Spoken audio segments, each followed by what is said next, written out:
ఆరవదైన ద్విజ గణపతి.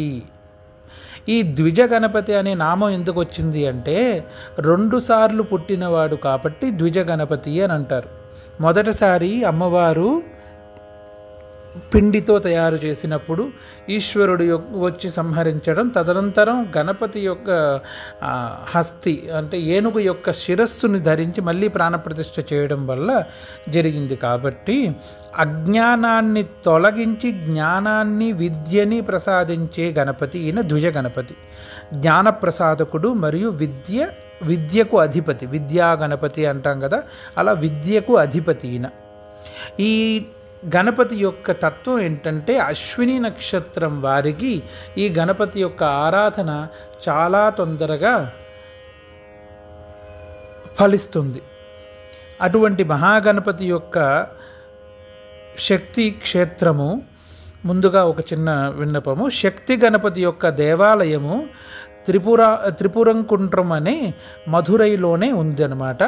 తిరుపురకుంట్రం అని అంటారు, మధురైకి దగ్గరలో ఉన్న ఊరు, ఆ ఊరిలో ఉంది. ఇప్పుడు ద్విజ గణపతి యొక్క గుడి పాలి అనే ఊర్లో శ్రీ బల్లాలేశ్వర స్వామి గుడిలో మహారాష్ట్రలో ఉంది.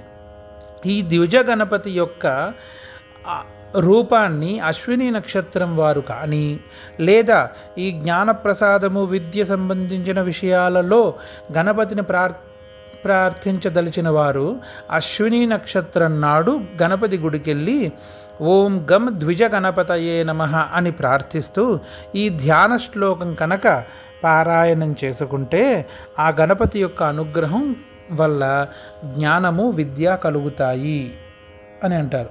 ఆ ధ్యాన శ్లోకం యహ పుస్తకాక్ష గుణదండ కమండలు శ్రీ విద్యోతమాన కరభూషణ మిందువర్ణం స్తంభే రమానన చతుష్టయ శోభమానం నిత్యం స్మరేద్ ద్విజగణాధిపతిం స ధన్యః.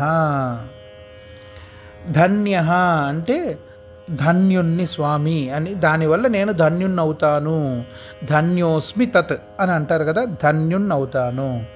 దేనివల్ల ధన్యును? నిత్యం స్మరేత్, నిత్యము నిన్ను స్మరించిన చేతనే నేను ధన్యుణ్ణవుతాను. ఎవరిని స్మరిస్తే? ద్విజగణాధిపం, ద్విజగణపతి అనే నామాన్ని స్మరిస్తే ధన్యుణ్ణవుతాను. ఆయన ఎలా కనిపిస్తాడు? చతుష్టయ శోభమానం, చతుష్టయ శోభమానం, 4 చేతులతో శోభాయమానంగా కల్పిస్తున్నాడు. స్తంభేరమానన చతుష్టయం అని ఇక్కడ అర్థం. అంటే 4